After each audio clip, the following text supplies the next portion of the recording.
So now the next is the molecules of a compound. This is the same chapter, chapter number 4, atomic structure. So molecules of a compound. So in molecules of a compound, we can see here two different type of atoms are there, and both the different type of atoms, they are combining together to form a stable molecule. H2O. If we only write HO, so that will not be a stable molecule. So for making a stable molecule, we need two hydrogen, then only we can attach oxygen with that to make a water molecule. So accordingly, when two different atoms, they are combining together, then they form a compound. So molecular formula for the compound is the statement of composition.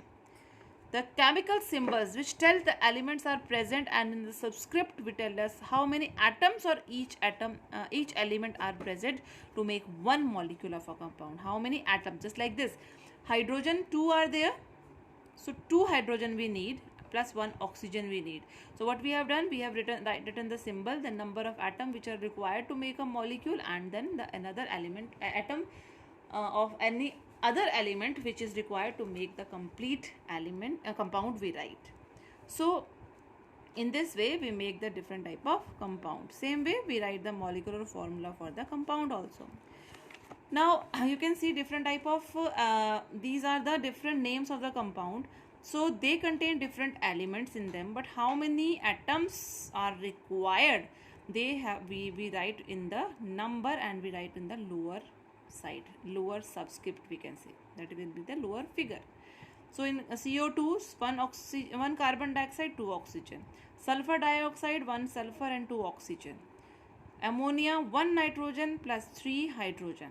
Why they have only 3? Because just to make it stable we required 3 only. So that is why we need 3 hydrogen to make it stable. So in this way we make the compound and the molecules. Now the next is the radical. Now radical, what is a radical? A single atom of an element or a group of atom of a different element. Means a single atom, as I have told you, a single atom, sometimes just like in noble gases, a single atom is able to form a molecule. Sometimes different atoms they combine together to form a molecule, so they behave like a single unit. So they have some charge on them, so that charge will be called as radical. So some are acid radical, some are positive radical, depending upon how many electrons they can lose and accept. So acid radical, they have the negative charge. Basic radicals, they have the positive charge, and the charges of these radicals indicate their combining capacity. How many electrons they can give, how many electrons they can accept.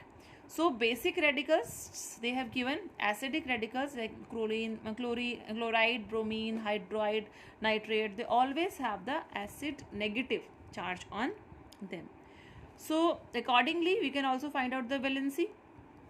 So what is valency? That number of free electron which an atom is having, so they can combine with other atoms to make a molecule. So that combining capacity of an atom or a radical to form one molecule is called valency. So in valency, if a radical is having only one unit charge, maybe positive or negative, so it will be called as monovalent. If any radical is having 2 unit charge, that will be called as divalent. If they are having the 3 unit charge, they will be called as trivalent. So that we have to learn how many they have. So these are the charts which you have to draw in your copy, and accordingly you have to learn them. Now sometime it happens that if we have to find the valency, so what we do, we just see the number of hydrogen present in any atom. So what is that? That number of hydrogen atom attached in a chemical formula of a compound. So just like HCl, so how many H is there? 1. So what will be the valency of chlorine? That will be 1. H2SO4, so what will be the valency of SO4? That will be 2. So by counting the number of hydrogen also, sometime we can tell us about the valency of any atom. Next is the periodic table. So periodic table is also very important, children. As you can see in the last page, the periodic table is given. So in this periodic table, what we have to do, we should know what are group and what are periods. Okay, so these rows, total 18 rows, 7 rows, they are the 7 are the groups, and periods, there are 18 periods, they are in the form of columns.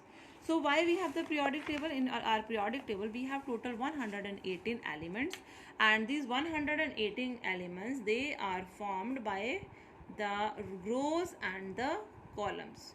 So we have arranged the elements in the rows and the column according to their properties.